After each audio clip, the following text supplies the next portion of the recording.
नमस्कार दर्शकों, जेके प्राइम में आपका स्वागत है और मैं हूं विनोद कुमार। दर्शकों, एक और पॉलिटिकल किलिंग होगी। इस पॉलिटिकल किलिंग में सरपंच कुलगाम में सरपंच गुलाम रसूल डार और जवाहिरा, उनकी पत्नी पंच है जवाहिरा, उनको आतंकवादियों ने अंधाधुंध फायरिंग कर मार दिया है। लेकिन चिंता की बात यह है कि लगातार जो डेमोक्रेटिक प्रोसेस है उसको डिरेल करने का प्रयास आतंकी संगठन कर रहे हैं। चिंता का विषय इस बात का है कि आखिरकार आतंकी बार बार ये कोशिश करते हैं, टारगेट बनाते हैं जो लोग भारतीय जनता पार्टी से ताल्लुक रखते हैं। आपको बताते चले कि 5 अगस्त 2021 को जो हाल ही में गुजरा है, इस फंक्शन में इन दोनों मियाँ बीवियों ने बड़ा इंपॉर्टेंट रोल प्ले किया था। इन दोनों ने बड़े सक्रियता से आगे आकर के उस फंक्शन को अच्छे तरीके से निभाया था, लेकिन आतंकवादियों को ये रास नहीं आया। और बड़ी बात यह है कि अगर हम आपको बताएं कि आज भी भारतीय जनता पार्टी के प्रदेश अध्यक्ष सीधे पाकिस्तान को इसके लिए जिम्मेदार ठहराते हैं। हम भारतीय जनता पार्टी के प्रदेश अध्यक्ष रविंद्र रैना को ये बता देना चाहते हैं कि केंद्र में उनकी सरकार है और रियासत में भी ये माना जाए तो उन्हीं की ही सरकार है। और सब जानते हैं कि सिक्योरिटी पॉइंट ऑफ व्यू से जो भारतीय जनता पार्टी से ताल्लुक रखते हैं, जो इलेक्टेड नुमाइंदे हैं, वो सॉफ्ट टारगेट होते हैं। आखिर बार बार उन लोगों की क्यों हत्या हो रही है, उनकी किलिंग क्यों हो रही है, इस पर चिंता करनी चाहिए। आप पल्ला नहीं झाड़ सकते हैं, आप ये नहीं कह सकते हैं इसके लिए पाकिस्तान जिम्मेदार है।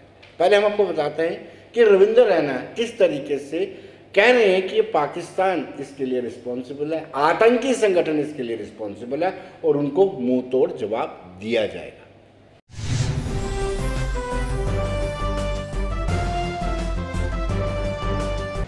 कायर पाकिस्तानी आतंकवादियों ने एक बार फिर कश्मीर को लहूलुहान किया है।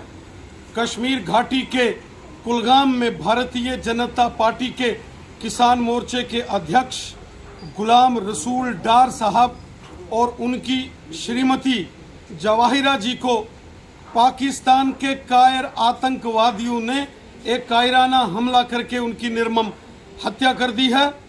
श्री गुलाम रसूल डार साहब और उनकी श्रीमती भारतीय जनता पार्टी के बहुत ही कर्मठ कार्यकर्ता थे।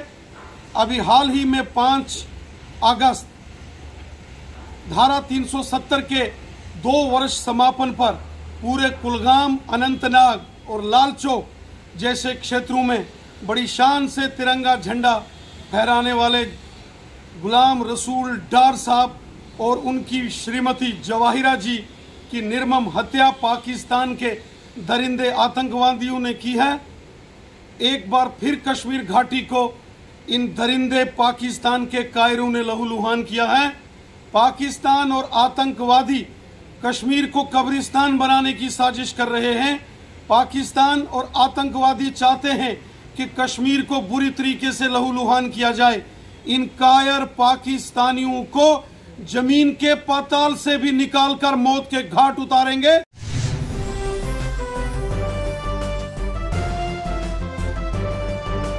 दर्शकों, सरकारें क्रेडिट लेती है कि हमने डीडीसी चुनाव करवाए, वीडीसी चुनाव करवाए, लेकिन साथ ही साथ आतंकवाद ग्रस्त कश्मीर में इन जीते हुए नुमाइंदों को सुरक्षा फराहम करवाना भी सरकार की जिम्मेदारी रहती है। लेकिन सरकार कहीं ना कहीं नाकाम रही है। करीब आधा दर्जन पंच सरपंच को हाल ही में जो भाजपा से ताल्लुक रखते थे उनको आतंकवादियों ने मार गिराया है। कहीं ना कहीं सुरक्षा एजेंसियों की ये लापरवाही है, या फिर जो लोग जिनको सिक्योरिटी मिली है, सिक्योरिटी को छोड़ करके, यानी जो सुरक्षा कर्मी उनको छोड़ करके अकेले बिना सुरक्षा के बाहर निकलते हैं, उसके लिए भी, उनके लिए भी ये एक सबक है। लेकिन आपको बताते चले, समाज में रोष है, कश्मीरी विस्थापित पंडितों में रोष है। हम बात करेंगे सुनील पंडिता की। उन्होंने कहा कि कहीं ना कहीं अंतर्राष्ट्रीय स्तर पर हम जब बात करते हैं कि कश्मीर में शांति है, लेकिन ऐसे जो हादसे होते हैं, ऐसे जो इंसिडेंट होते हैं, अनटोवर्ड इंसिडेंट, ये खुलासा करते हैं कि कहीं ना कहीं हालात नॉर्मल नहीं है।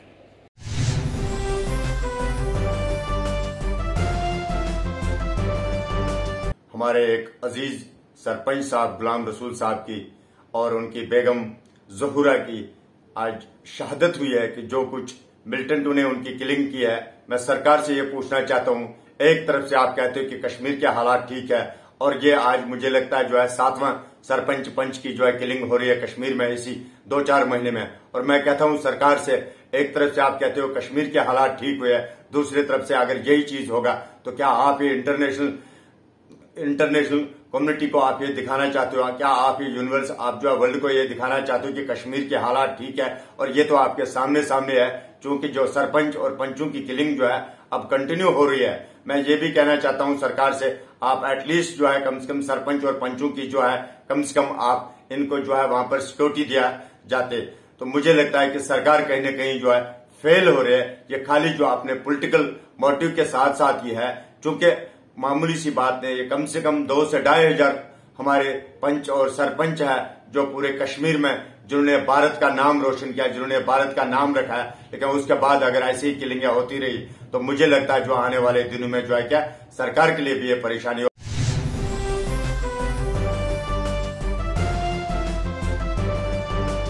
दर्शकों, शादीलाल पंडिता की माने या बाकी कश्मीरी नेताओं की माने तो सबका ये मानना है कि कहीं ना कहीं ये एक बड़ा सेटबैक है और इस सेटबैक के लिए कहीं ना कहीं जो सुरक्षा है इलेक्टेड मेंबर्स की, उन सुरक्षा को बढ़ाया जाना चाहिए। जो आतंकी संगठन, हालांकि आईजीपी ने बिल्कुल क्लियर कर दिया कि लश्कर इसके पीछे है, लेकिन फिर भी कश्मीरी विस्थापित पंडितों का कहना है कि सुरक्षा को दोबारा से विजिट करने की ज़रूरत है, उस पर दोबारा से पुनर्विचार करने की ज़रूरत है, किनको सुरक्षा की ज़रूरत है और किनको सुरक्षा की ज़रूरत नहीं है।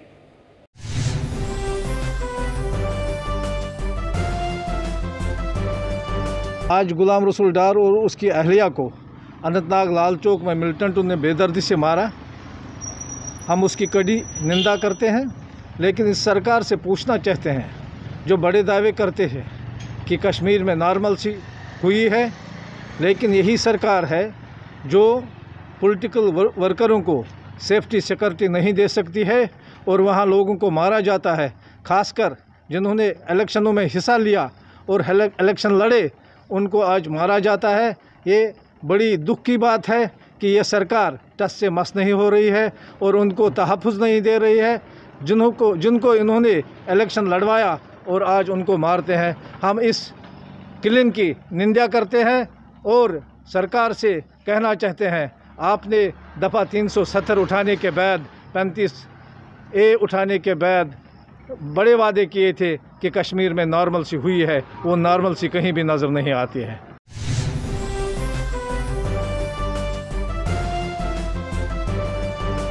दर्शकों, अगर हम सियासी जमात की बात करें, हम सब चाहते हैं कि पॉलिटिकल जो एक्टिविटीज़ हैं वो कश्मीर में होनी चाहिए, लोकतांत्रिक प्रोसेस प्रक्रिया जो है वो चलनी चाहिए। लेकिन कांग्रेस का कहना है कि कहीं ना कहीं ये पोल खोलते हैं कि सुरक्षा को लेकर के केंद्र सरकार गंभीर नहीं है, यूटी सरकार गंभीर नहीं है।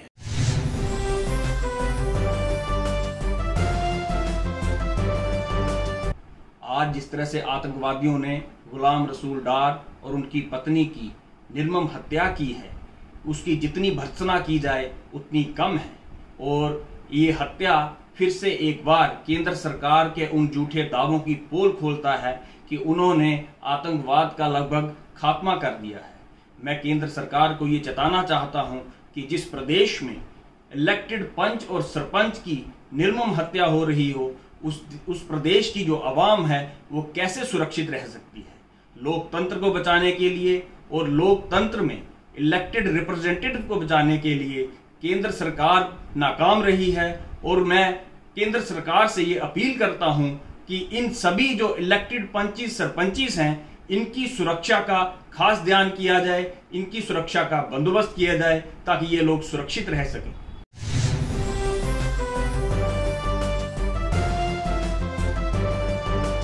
पीपल्स डेमोक्रेटिक पार्टी की बात करें तो पीडीपी का ये मानना है कि इस मजम्मत की जाती, कड़े शब्दों में इसकी निंदा की जाती है, जो पॉलिटिकल प्रोसेस को ड्रेल करना चाहता है।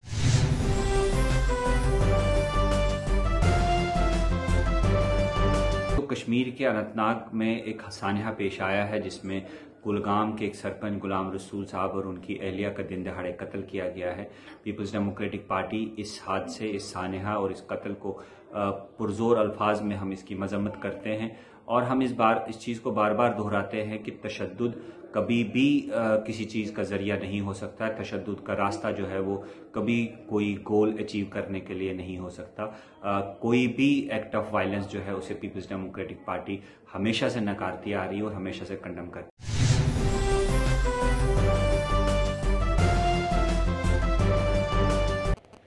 दर्शकों, इस वक्त फोन लाइन पर हमारे साथ सीधे कश्मीर से सोफी यूसुफ, जो भारतीय जनता पार्टी के सीनियर नेता हैं और माना जाता है कि वो स्तंभ हैं कश्मीर में भारतीय जनता पार्टी के। सोफी यूसुफ साहब, बड़ा बदकिस्मती की बात है कि लगातार जो बीजेपी से एफिलेटेड इलेक्टेड मेंबर्स हैं उनको आतंकवादी टारगेट बना रहे हैं, और दिल्ली में आपकी सरकार है, जम्मू कश्मीर यूटी में आपकी सरकार है, और आप पूरी तरह से विफल हैं।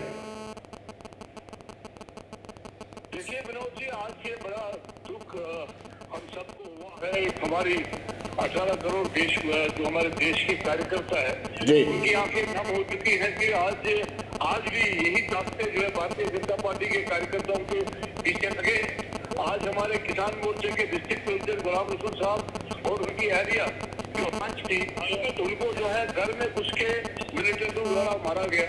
और ये यहाँ पे बहुत सारी ताकतें हैं जो भारतीय जनता पार्टी के कार्यकर्ताओं को खुश नहीं देखना चाहते हैं, तो हम इसकी मजम्मत करते हैं। मैं इसकी भरपूर मजम्मत करता हूँ। मैं अभी श्रीनगर से यहाँ अनंतनाग आया हूँ। अभी डेड बॉडीज जो है वो पोस्टमार्टम के लिए गई है। भारतीय जनता पार्टी के डिस्ट्रिक्ट कुलगाम के डिस्ट्रिक्ट प्रेसिडेंट और अनंतनाग के डिस्ट्रिक्ट प्रेसिडेंट, उनके साथ उनकी टीम, सब लोग हम यहाँ इंतजार कर रहे हैं डेड बॉडी की। पुलिस आगे जाने नहीं देती है। पुलिस का कहना है कि डेड बॉडी के साथ डेड बॉडी को हम घर पहुंचा के उसके बाद हम आपको साथ जाएंगे। तो ये एक बड़ी दुखद बात है कि आज हमें 2 लोगों का और जनाजा उठाना है और 20 लोगों का आज तक हो गया है भारतीय जनता पार्टी के कार्यकर्ताओं का। तो भारतीय जनता पार्टी के कार्यकर्ता यहाँ जो ताकतें हैं, जो पाकिस्तान की शहर पे यहाँ पे चल रही है, आज भी उनको रास्ता किया है। भारतीय जनता पार्टी के जो पीछे सारे लोग लगे, एक तो मिलिटेंट ऑर्गेनाइजेशन जो है वो लगी है जी, आपने भी यहाँ पे है जो भारतीय जनता पार्टी को यहाँ अच्छा उनको लगता नहीं है कि भारतीय जनता पार्टी ग्रोथ कर रही है। सोफी यूसुफ साहब, ऐसे आप एक्सक्यूज देकर के पब्लिक को मिसलीड कर सकते हैं। जो जानकर जागरूक लोग हैं उनको मिसलीड नहीं कर सकते।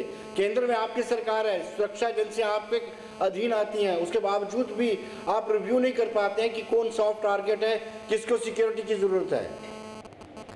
उसमें बहुत सारी हमारी यहाँ जिनके एजेंसीज है जो एक 7% चेक करती है किसको ज्यादा थ्रेट है। जी, ये जनवरी में रहता था जहाँ का जिसको बड़ा हम मानते थे कि ये तोड़ा बोरा है, वहाँ से माइग्रेट हुआ है, अनंतनाग में बैठा था, अनंतनाग मेहंदी कदम की जी, अनंतनाग डिस्ट्रिक्ट एसएसपी ने उनको एक पीएसओ दिया है। कुलगाम से कोई पीएसओ नहीं था, जिस वजह से अगर इसके पीएसओ 1-2 होते तो मुझे लगता कि ये बच जाता। तो ये मैं इसको मानता हूँ कि सिक्योरिटी लैब्स भी है। और दूसरा ये है कि यहाँ जो हमारी एजेंसियां हैं जो को देखती है, उनको भी ये देखना चाहिए कि किस किस को थ्रेट है। और आज यहाँ पे 15 अगस्त, कल हमने 5 अगस्त का जश्न मनाया पूरे कश्मीर में, ये भी हमारे उस जश्न में शामिल था। और ये भी नाच रहा था कि जम्मू कश्मीर के लोगों को जो है उन ताकतों से आज़ादी मिली है। तो हम सब लोग जश्न में थे। अभी 15 अगस्त आने वाला है, वो भी एक जश्न हमें मनाना था। और इस दौरान ये जो है भारतीय जनता पार्टी के कार्यकर्ताओं के ऊपर मिलिटेंट ऑर्गेनाइजेशन भी लगी है और बाकी लोग भी लगे। सोफी यूसुफ साहब, क्या आपको लगता है कि दोबारा असेस करने की जरूरत है कि किसको सिक्योरिटी थ्रेट ज्यादा है, कौन सॉफ्ट टारगेट है? विनोद जी, मैं आपकी वसातत से गुजारिश करना चाहूंगा हमारे director general of police Dilbagh Singh ji को जी, सिक्योरिटी रिव्यू चेक के लिए दोबारा किस को थ्रेट है उसको सिक्योरिटी मिलनी चाहिए। अभी भी पीडीपी के लोग जो है, एमसी के लोग जो है, जो पंच है, सरपंच है, और वो घूमते भी उनकी सिक्योरिटी है। और भारतीय जनता पार्टी के कार्यकर्ताओं को आज भी सिक्योरिटी नहीं है। यानी सोफी यूसुफ साहब, ये मान लिया जाए कि आपकी चल नहीं रही है, भारतीय जनता पार्टी की सरकार होने के बावजूद भी आपकी चल नहीं रही है। मुझे लगता है सोफी यूसुफ साहब से संपर्क कट गया है, या फिर वो इस बात का जवाब देना नहीं चाहते हैं। अपनी ही सरकार पर, अपने ही डीजीपी पर कह रहे हैं कि वो कांग्रेस को, पीडीपी को, एनसी को, जो उनके पंच सरपंचेस हैं, उनको सिक्योरिटी फराहम करवा रहे हैं, बीजेपी वालों को सिक्योरिटी फराहम नहीं करवा रहे हैं।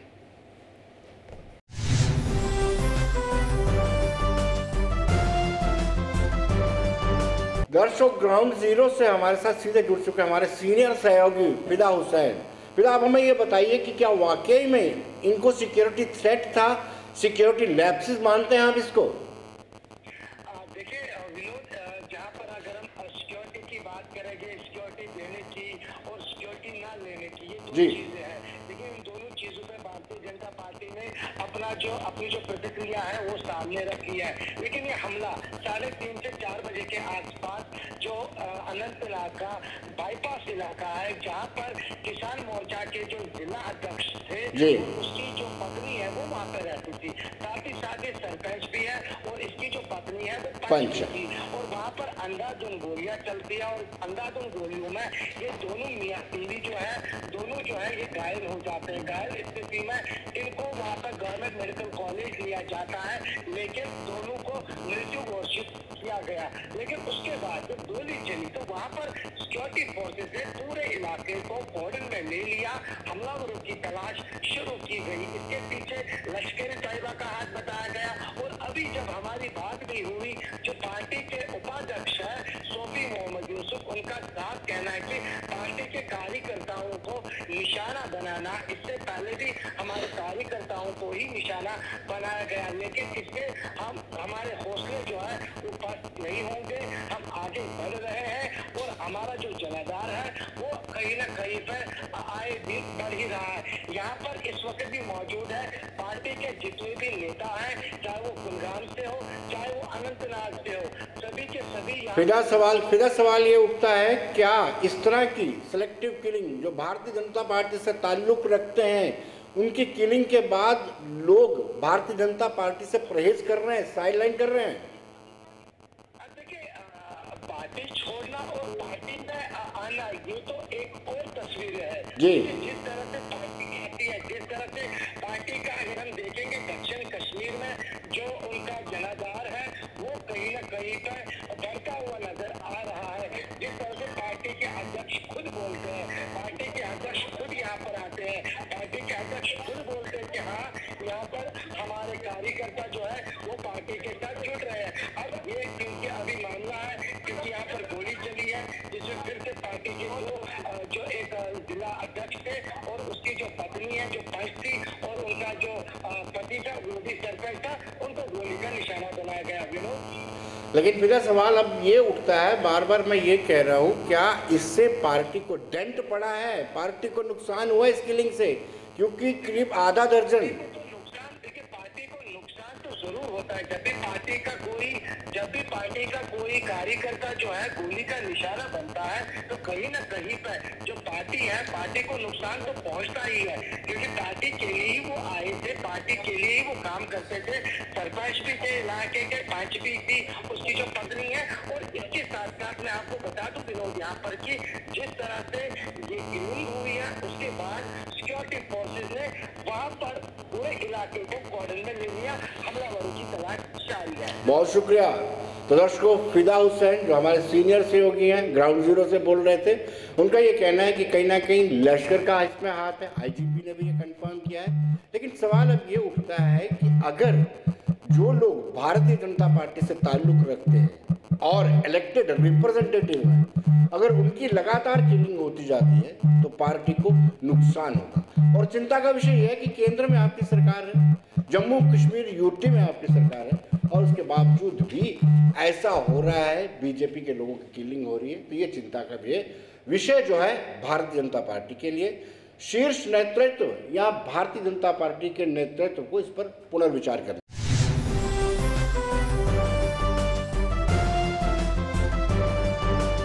दर्शकों, अब हम बात करेंगे राहुल गांधी जो कांग्रेस के सीनियर नेता है, सांसद है, उनके जम्मू कश्मीर के दौरे पर। हालांकि हम ये नहीं कह सकते जम्मू कश्मीर के दौरे को, कश्मीर दौरे को लेकर के 5 अगस्त 2019 के बाद ये उनका पहला दौरा है। और इस दौरे के दौरान, हालांकि ये निजी दौरा भी कहा जा सकता है, गुलाम अहमद मीर के पुत्र की शादी है, उसमें उनको शामिल होना है और एक कांग्रेस भवन का उद्घाटन करना है। लेकिन अब सवाल ये उठता है कि क्या गुटबंदी जो कांग्रेस के बीच में, आज़ाद गुट, मीर गुट, कारा का गुट तो अभी बना नहीं है, लेकिन गुटबंदी पर क्या इसका असर पड़ेगा? हम पहले देखते हैं कि कांग्रेस का क्या कहना है। कांग्रेस पहले साफ शब्दों में कहती है कि गुटबंदी है नहीं है। हमने रविंद्र शर्मा से बातचीत की, जो चीफ स्पोक्स पर्सन है। उनका कहना है कि कोई गुटबंदी नहीं।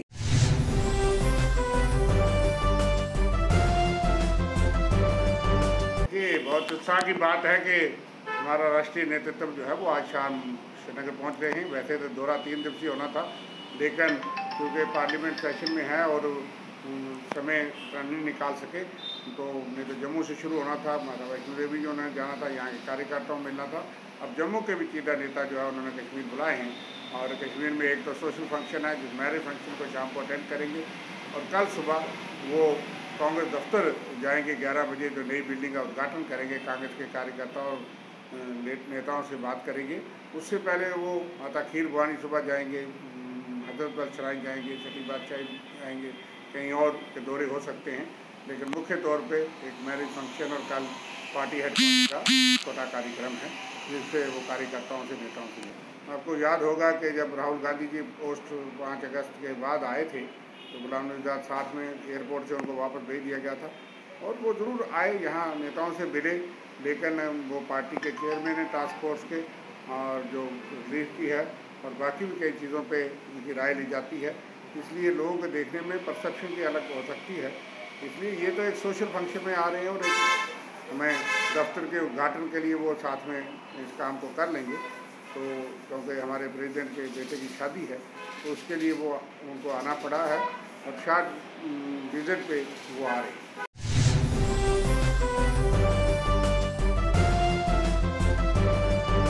दर्शकों, अगर भारतीय जनता पार्टी की बात करें तो भारतीय जनता पार्टी का कहना है कि राहुल गांधी सोच रहे होंगे कि उनके परिवार ने जितना ब्लेंडर किया और 70 सालों तक जम्मू कश्मीर की जनता उसको भोगती रही, बीजेपी की अगुवाई वाली एनडीए सरकार ने एक स्ट्रोक में, जो स्ट्रोक 5 अगस्त 2019 को लगाया था, उससे जनता को राहत दी है।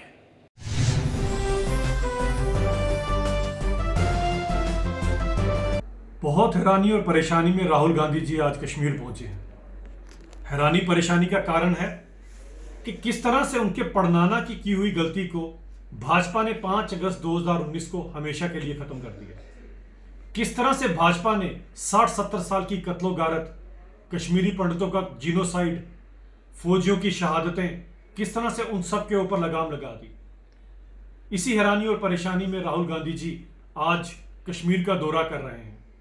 वो ये देखना चाहते हैं कि मेरे पड़नाना और मेरी पार्टी आज तक 60-70 साल तक जम्मू कश्मीर के लोगों को किस तरह बेवकूफ़ बनाती रही, और मैं अब किस तरह उसी चीज़ को आगे रिपीट कर सकूं। लेकिन वो ये भी भली भांति जानते हैं कि भाजपा जैसी पार्टी अब उनके ये मंसूबे कामयाब नहीं होने देगी। रही बात जो कोई अपोजिशन की पार्टीज, जो बाकी पार्टियां राहुल गांधी से आज उम्मीद लगाकर बैठी हैं कि वो कश्मीर में आएंगे तो पता नहीं कौन सा नया जलजला और कौन सा नया मुकाम वो हासिल कर लेंगे, उन्हें भली भांति राहुल गांधी जी का ट्रैक रिकॉर्ड पता होना चाहिए।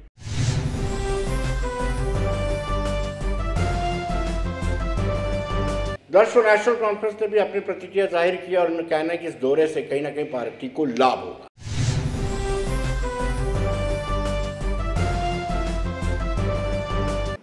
कांग्रेस के अंदर बदलाव आएगा नहीं आएगा, राहुल गांधी साहब जो हैं 5 अगस्त 2019 के बाद कश्मीर आना चाहते थे, उसको इजाज़त नहीं दी गई, और अगर मैं करेक्ट हूँ तो एक दफ़ा शायद वो एयरपोर्ट से वापस भेज दिए गए। तो आज भी मुझे लगता है कि कहीं ऐसा ना हो कि लास्ट के ऊपर उसको जाने ही ना दें। लेकिन बहरहाल अगर वो आता है तो अपनी जो पार्टी है कांग्रेस, उसके अंदर जो थोड़ा बहुत तनाव है उसको वो सुलझाने की कोशिश करेंगे। उनका अपना पार्टी का ज़ाती मामला है, उसमें तो हम कुछ नहीं कहेंगे। लेकिन ये बात दुरुस्त है कि रियासत जम्मू कश्मीर में कांग्रेस एक अपोजिशन पार्टी है, और रियासत जम्मू कश्मीर के अंदर उनका रोल है, इसमें कोई शक नहीं।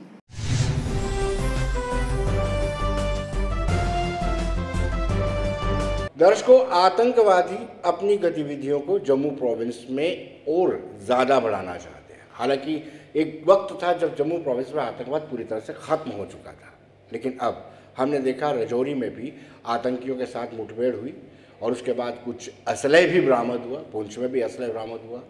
ऐसे ही अब किश्तवाड़ में 2 आतंकवादियों को, हिजब के 2 आतंकवादियों को गिरफ्तार किया।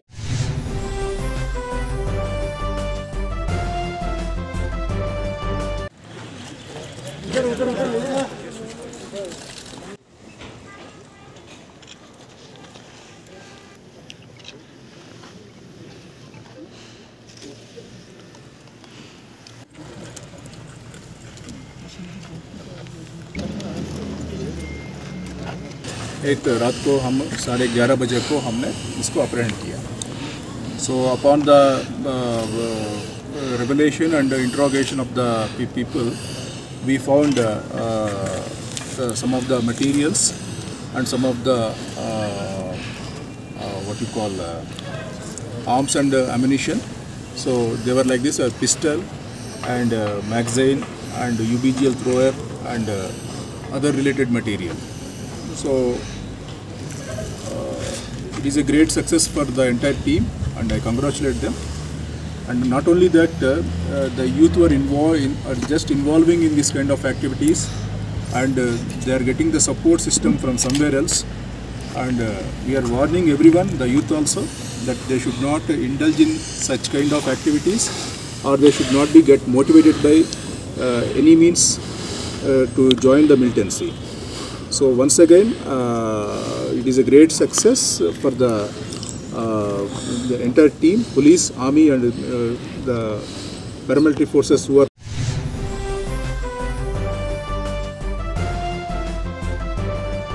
दर्शकों, पुंछ में असले बरामद किया है, भारी मात्रा में असले बरामद किया गया है। ड्रोन के माध्यम से असला इस ओर फेंका जा रहा है, ड्रॉप किया जा रहा है और ड्रोन के माध्यम से आतंकवाद को बढ़ावा देने का भी प्रयास किया।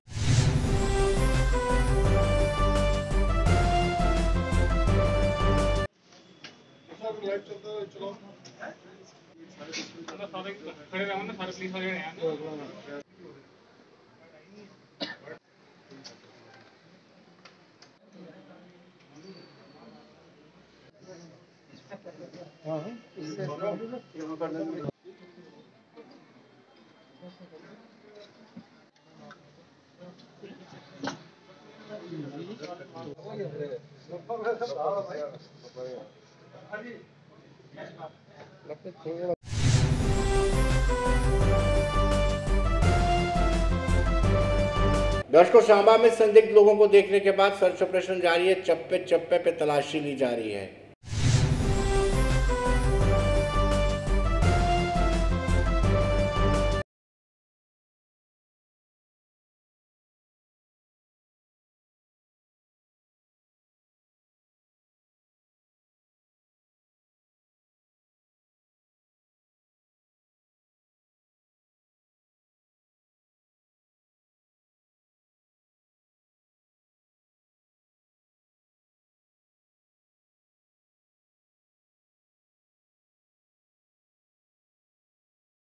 स्वतंत्रता दिवस को अब मात्र कुछ दिन बचे हुए हैं, लेकिन उससे पहले लगातार संदिग्ध गतिविधियां देखे जाने की जो खबरें सामने आ रही हैं, इससे एक चिंता बढ़ चुकी है। इससे पहले अगर बात करें तो पूरे जम्मू कश्मीर में जिस तरह से अलग अलग इलाकों में ड्रोन की संदिग्ध गतिविधियां देखी गई और उसी के साथ साथ कई संदिग्धों को भी देखे जाने की खबरें सामने आ रही हैं, जिसके चलते सिक्योरिटी फोर्सेज लगातार बड़े पैमाने पर अलग अलग इलाकों में सर्च ऑपरेशन भी चला रही है। और जिस तरह से हम बात करें तो 2 दिन पहले सांबा जिला की राजपुरा तहसील की जो अंतर्राष्ट्रीय सीमा का गाँव है सारथी कलां, वहां पर आपने देखा कि ड्रोन के माध्यम से हथियारों की खेप पहुंचाई पाकिस्तान ने। और अब सांबा के महेश्वर इलाके के साथ जो छठा इलाका है ग्वाल कटली, यहां पर देर रात को 2 संदिग्धों को देखे जाने की खबरें सामने आई और बताया जा रहा है कि इसी एरिया में वो 2 संदिग्ध देखे गए थे जो पीछे आप मेरे जो इलाका देख रहे हैं। और उसी के बाद लगातार देर रात को भी सर्च ऑपरेशन चलाया गया आर्मी और पुलिस की तरफ से, और आज सुबह से भी ये सर्च ऑपरेशन लगातार जारी है। फिलहाल कोई सुराग हाथ नहीं लगा है, लेकिन सर्च लगातार जारी है। लेकिन एक चीज मैं आपको बताना चाहता हूं कि जो पाकिस्तान लगातार एक प्रयास कर रहा है कि भारत में खलल डाला जाए, माहौल को खराब किया जाए, उसके मंसूबे पाकिस्तान के कभी कामयाब नहीं होंगे। हमारे सुरक्षा बल पूरी तरह से चौकस हैं, तैनात हैं और हर किसी सिचुएशन से निपटने के लिए तैयार है।